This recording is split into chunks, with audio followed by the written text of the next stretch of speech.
Duda ba kayo doon sa i-final ni Attorney De Jesus? Ako, dudang-duda. Nung una, wala akong paghatol dyan eh. Kasi nga sabi ko nung una, bayaan na lang natin yan. Kung marami tayong magpa-file, sabay-sabay pag-usapan, pwedeng pag-usapan ng komite. Pero nung nakita kong pinauna to, inalang nyo sa amin, ay sabi ko, delikado to. Yun nga, dahil nga sa ginagawa nila, isa lamang ang papasok na impeachment complaint. Tapos nakita ko, parang 4 na pahina. Alam mo, ang impeachment, 2 bagay yan eh, form and substance. Yung forma ng iyong reklamo, na usually naman pumapasa lahat ng mga impeachment complaints. Pangalawa dyan, yung substance. Nasan yung ebidensya nun? Kami talagang pinaghirapan namin na lipulin, ayusin lahat ng ebidensya para may forma to.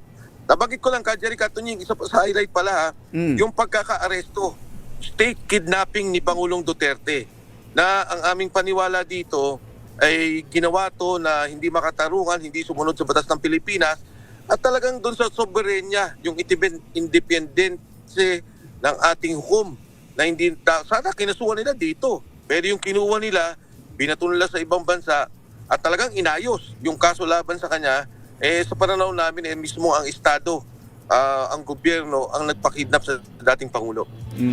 Okay. So ano final decision ninyo?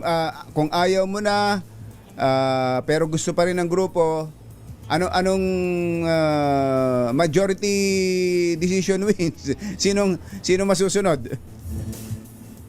Well, Jerry, ngayong umaga naman mag-uusap-usap pa kami, may oras pa naman eh. Dahil katulad na banggit ko, yung may proseso pa naman na pagdadaanan.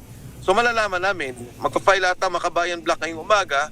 Pag nakita namin ulit kung ano nangyari, malamang, palagay ko, tatanggapin yon para sabihin na lang na tinanggap. Pagkatapos, hindi rin naman papapasukin sa Committee on Justice. So, titingnan namin ngayong umaga, pag-uusapan namin.